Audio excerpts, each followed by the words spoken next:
Welcome everybody to this edition of Attention Talk Video. I'm your host, Attention Coach Jeff Copper, and we're here today with Dr. Charles Parker. Dr. Parker, welcome to the show. Thanks for having me. I appreciate it, Jeff. Can you just give us, our viewers, a little education? When they go in and they get stimulant medications, they hear Ritalin, they hear Adderall, and they hear Vyvanse, and extended release, and all that kind of stuff, and Methylphenidate, I can never pronounce that kind of word. Can you talk about the two major classifications, the types of names that they hear that are each one of them, and then we'll talk about the time release part? Well, let me just go through methylphenidate real quickly. Methylphenidate products are Ritalin long-acting, Concerta. Those are common names that you think about. Popping over to amphetamine products, Vyvanse, Adderall, dextroamphetamine. Amphetamines are molecules that come in and have one kind of action. They have several different kinds of actions, but they are all dopamine collectors, as we talked about. And over on the methylphenidate side, they're dopamine collectors as well. Now here's the thing. Individuals all have different reactions to these different medications. So you can't say, okay, you have this set of symptoms, therefore you're going to do well with this medication. It just doesn't work that way. Then you have to be like the eye doctor. How's this, how's that? And you have to start low and slow. Think about the possibility that that whole biomedical thing isn't working correctly in the first place. Respect the biochemical individuality. And then don't anticipate that I'm going to give them an amphetamine and it's going to work 100%. I just had somebody talk on a post the other day. They came in and said, well, the doctor started the kid on 10 milligrams 2 times a day of dextroamphetamine. He went right out the roof because he has a biomedical problem that's creating a difficulty. So you have the amphetamine and methylphenidate, and they collect neurotransmitters, but they are different active ingredients, right? Yes. And so I got to believe that they impact people differently, but there's got to be some slight differences in it. Is that simple to explain, or is that more complicated? I'm going to just tell you real quickly to simplify it, and this is from Mary Salanto's book, Stimulant Medications and ADHD, and she did a really good job putting together. Amphetamines, generally speaking, are the sharper knife. Okay. They do 4 different things regarding collecting and creating dopamine interactions and so on. Methylphenidate products, generally speaking, only do 2. So what happens is you have a little more action over on the amphetamine side.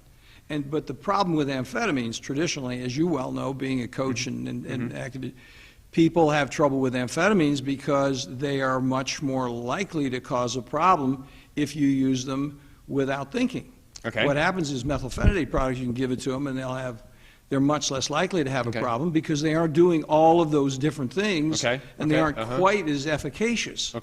So then what happens is if you use amphetamines, you got to really kind of more intently know what you're doing because they are less forgiving. Got it. Okay. And so you have the 2 camps, and but there's also, I refer to as fast acting. You use IR, immediate release. Immediate release, yes. And that's where the active ingredient is going. And in your word, there's a duration of effectiveness. There's typically, you can actually look it up. There's like, okay, this will last 3 or 4 hours. Then you have extended release, which will extend it. It's a time release thing in a capsule or whatever that will go maybe 8 hours. Right? Well, what you want to do in this, and we could talk for a whole nother time on this, but it's really, and to me, this is terribly interesting because this is the thing that everybody needs to know. Each one of these medications has a predictable duration of effectiveness. So if it's a XR, like Adderall XR, if it's dialed in correctly, most of the time, it runs around 8 hours. Now, if you have an Adderall XR that's running from 8 o'clock in the morning to 12 o'clock noon, the dosage is not right because it should be operating in this other manner. Now, Vyvanse is a different product altogether, and one of the reasons I'm a proponent of Vyvanse is because it's a forgiving amphetamine, because it's a prodrug. What's a prodrug? Prodrug, what's going on with Vyvanse is that it has an amphetamine molecule tied with an amino acid lysine molecule. How they tie it together, I have no idea. But what happens is it comes down as that mixed molecule goes through your stomach and is actually broken apart and becomes active in your red blood cells of all things. So then you have a very careful, forgiving release as opposed to Yep, yep, a wham yep, most of yep, the time, yep. unless it's overdosed or something like Got it. that. So for me, what's really helpful is know that you have the two different camps, and the certain drugs fall within those, and then you have different time release mechanisms that do that, kind of frames that out a little bit. And there's the time release can be just in a pill. I think Concerta now actually comes in a liquid that's time released, which is new on the market. And then there's Methylphenidate does. okay, and then there's patches and stuff that are also Quillavant and Daytrana. Daytrana is a patch. Now, all of those are methylphenidate products. Okay. Quillavant and like Concerta, for example. Let's take Concerta. Concerta is a time release.